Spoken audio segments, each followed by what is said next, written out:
Welcome everyone! In this video, we are going to be diving into my top 3 best teams for the Fossil Cup.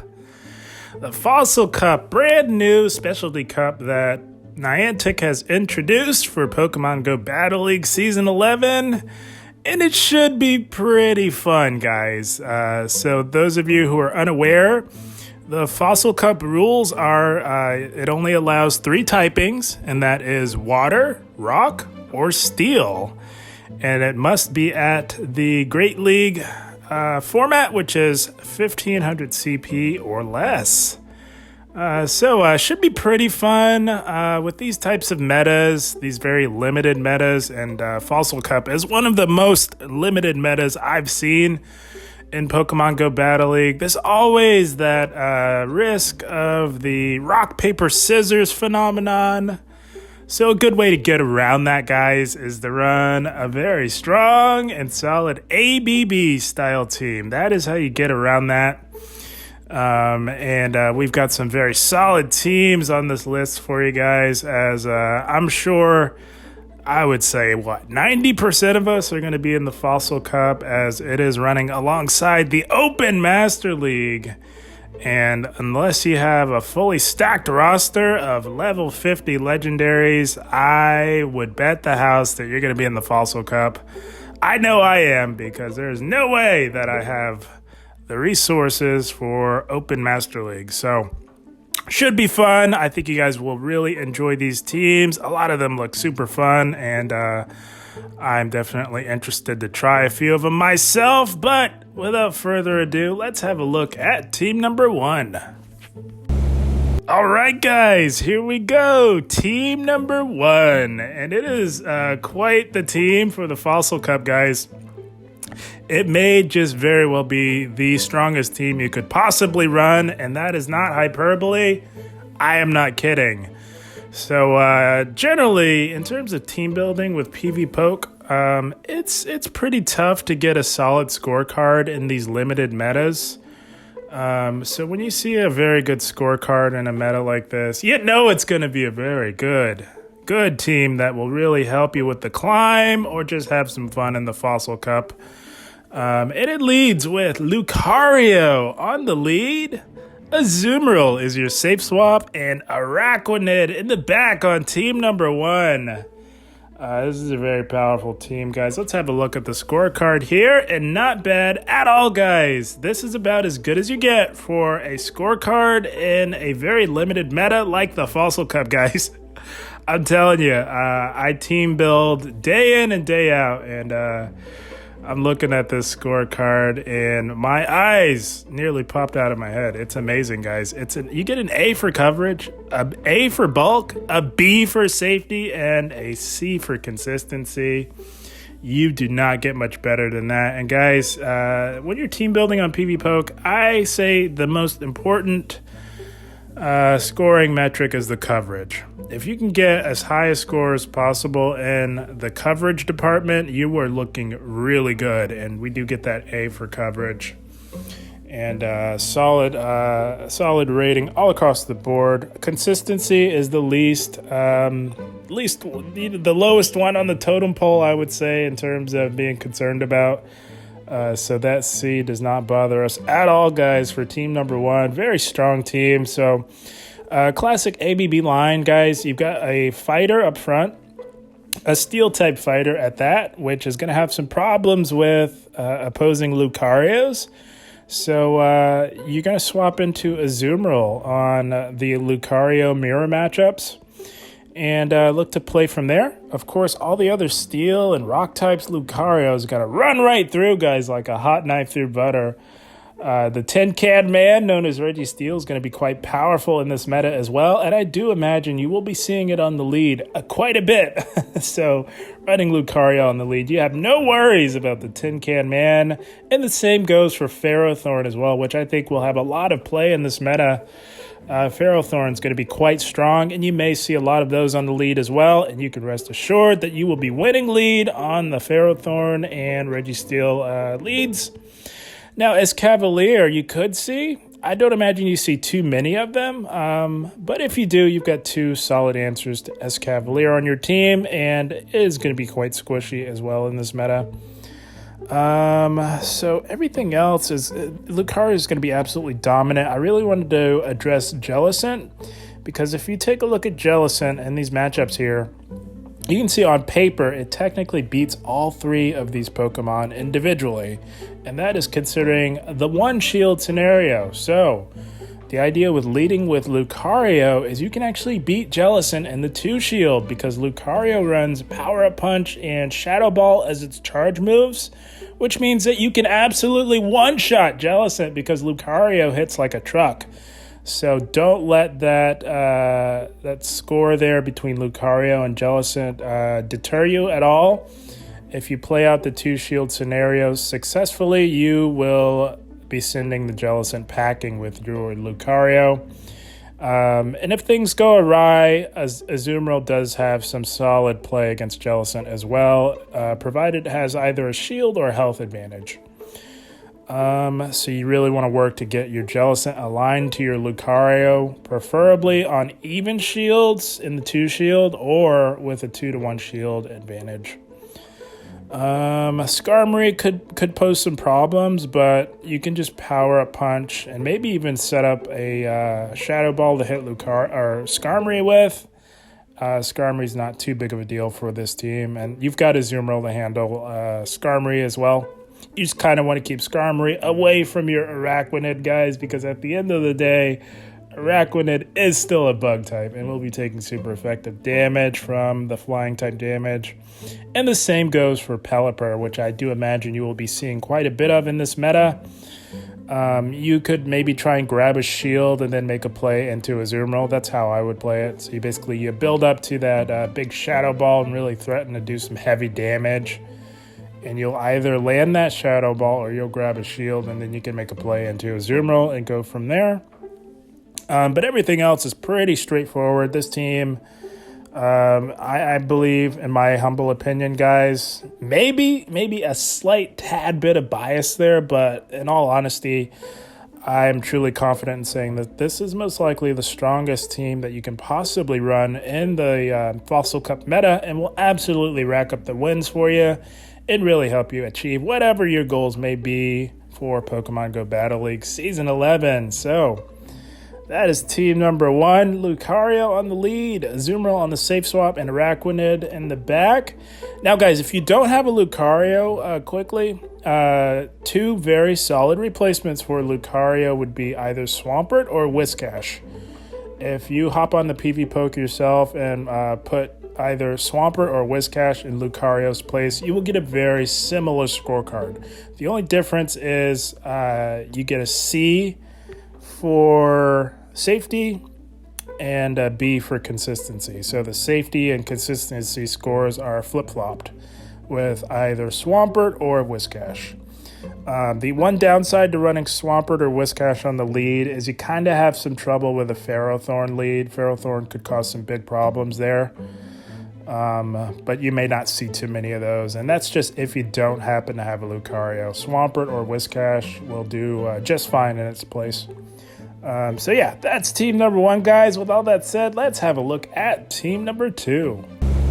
All right, guys, here we go. Team number 2, and it's another very solid team for the Fossil Cup. Another very strong ABB-style team, which again is the best way to overcome the rock, paper, scissors phenomenon. And it leads with Pelipper on the lead, Galarian Stunfisk as your safe swap, and Registeel in the back to close the game strong. Very powerful team yet again. So this team is designed to target those Lucario leads. I know people have them, guys. We saw a lot of Lucario in the Sinnoh Cup, if you remember that, not too long ago. So people do have Lucarios. They've been in eggs for a very long time, so you definitely have to prepare for Lucario. And this team is designed not only to address Lucario, but to address the meta overall. Very powerful team for team number 2. Let's have a look at the scorecard here. And not bad. Pretty decent scorecard, guys. I know that D for safety is jumping out off the page at you. I know it was for me when I began building this team, but I would take that D for safety with a grain of salt, guys. A big grain of salt at that, because nothing seems to be safe in this Fossil Cup meta, guys. So don't worry about the D for safety. That's right down there with consistency in terms of on the totem pole of importance. I think coverage and bulk are the most important metrics to look at when you're building a team. And you get solid A's for coverage and bulk, and you get a B for consistency. Along with that, D for safety. But you can't expect much higher in a very limited meta like this. So again, take that safety score with a grain of salt. This team is quite strong for the Fossil Cup, guys. So Pelipper is going to be quite powerful on the lead. You actually beat Lucario in the one shield scenario pretty easily. Lucario is quite squishy, guys. So if you run into Lucario in the lead, you'll absolutely want to stay in until the Lucario is gone, because keep in mind, at the end of the day, although a steel type, Lucario does also have a fighting subtyping, so it is actually taking neutral damage from your wing attack fast move pressure, and that wing attack damage does hit a little different coming from Pelipper, because Pelipper is quite attack weighted. So you will also want to be prioritizing your shields for Pelipper as well. Of course, with Stunfisk and Registeel on your team, you rarely need to shield either one of those Pokemon, as they are both about as bulky as Pokemon get. So Pelipper is going to be doing amazing on the lead. You do have to work around those Ferrothorns if you run into them on the lead. Again, much like Lucario, Ferrothorn is also taking neutral damage from your fast move pressure. And if you're able to land that big Hurricane, guys, it's going to do big damage to Ferrothorn. So it's a bit of a team effort across the board with Ferrothorn. Ideally, you'll want to have your Registeel aligned to that, of course. But it's hard to soft lose lead with Pelipper. So at some point, you might want to safe swap in the Stunfisk, maybe chip it down to about 40, 50, or 50, 60% health before looking to make a play in the Stunfisk. Pelipper can tank a Power Whip. It's not fun, but it can. So it's a bit of a team effort with Ferrothorn. But again, ideally, you want to try and get that Registeel onto it.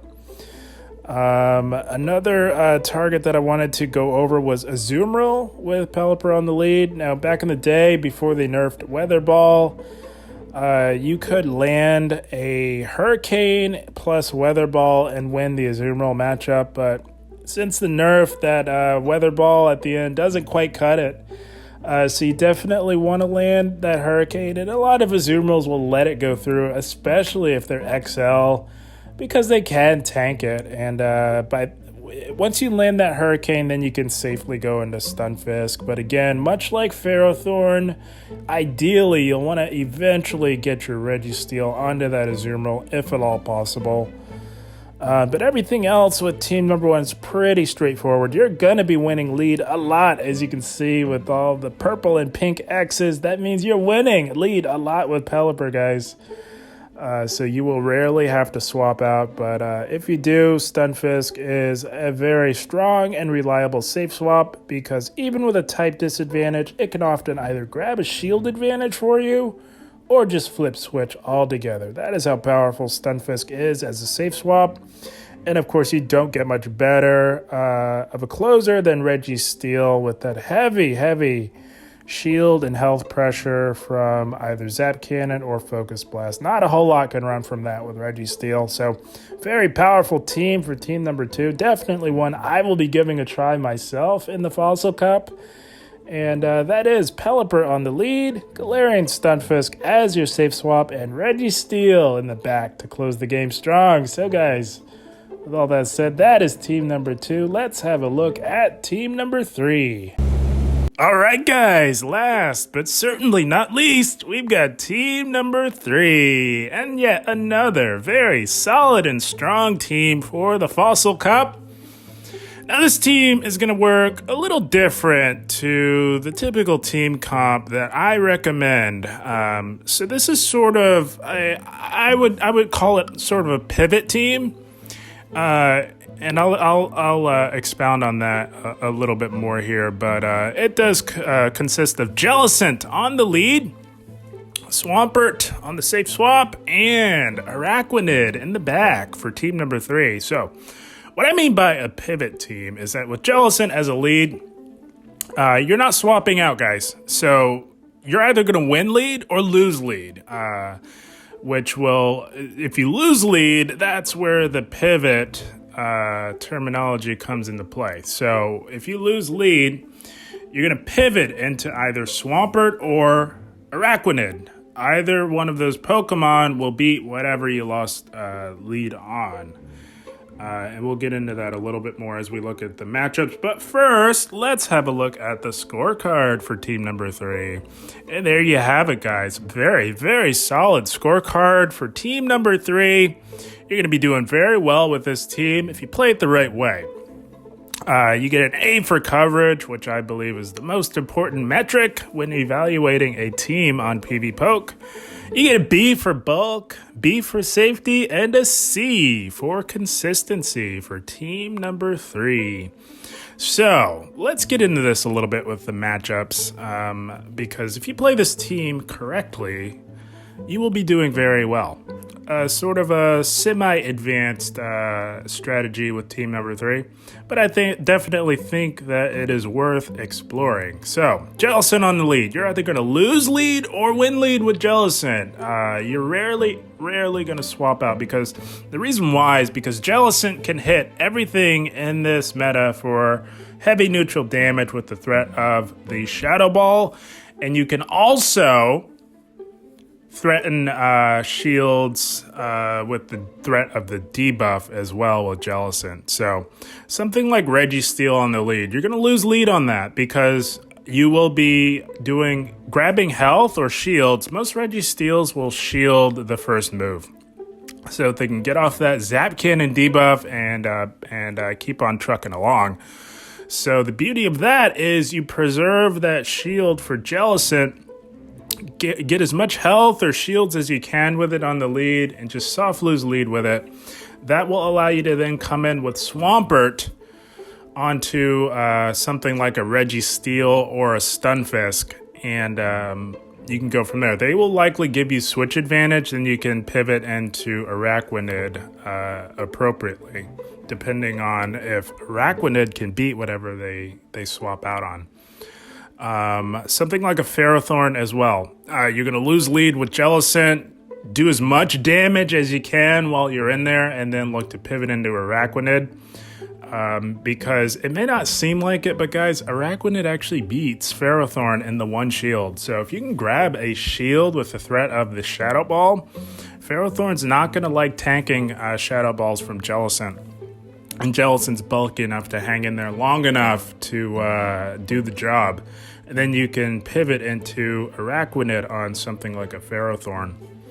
But everything else is pretty straightforward. Pelipper, you're going to want to stay in there and try and take out the Pelipper. If you need to, play out the 2 shield or the 1 shield. I think it's definitely worth doing on something like a Pelipper, as Swampert and Araquanid struggle pretty hard, and that's with any flyer. Skarmory and Pelipper are going to be the 2 most commonly utilized flyers in this meta.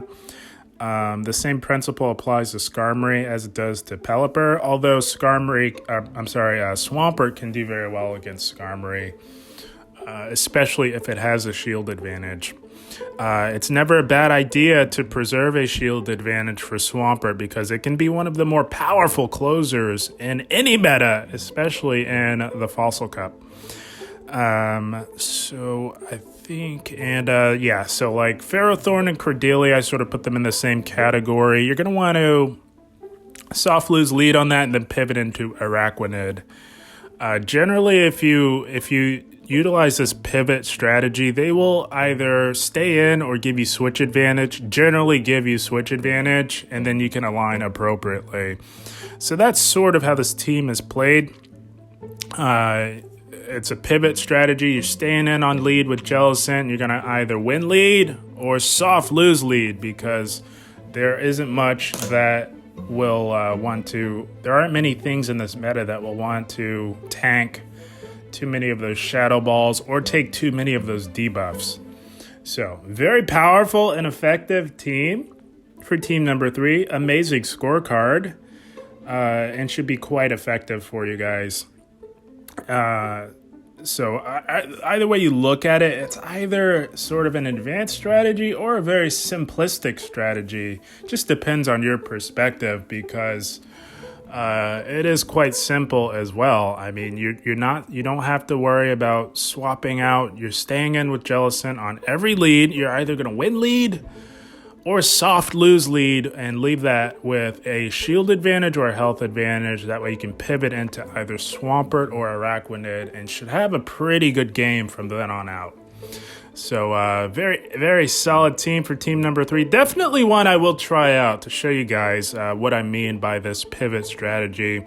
Those of you who've been around for a while, you know exactly what I'm talking about, and should enjoy this team as well. So that is team number 3. Jellicent on the lead, Swampert on the safe swap, and Araquanid in the back for team number 3. And that about wraps it up, guys, for my top 3 best teams for the Fossil Cup. Like I said, should be pretty fun. These 3 teams should help get you started, get you moving in the right direction, set you up for the most success for this cycle of the Fossil Cup, and should be a lot of fun. Should see a lot of fun picks that people bring into the meta. And should be an overall fun time. Should be a decent opportunity for you guys to continue the push and climb toward achieving whatever your goals may be for season 11 of Pokemon Go Battle League. But guys, I had a blast. I hope you all enjoyed. As always, I thank you for watching and keep up the grind. Thank you, guys.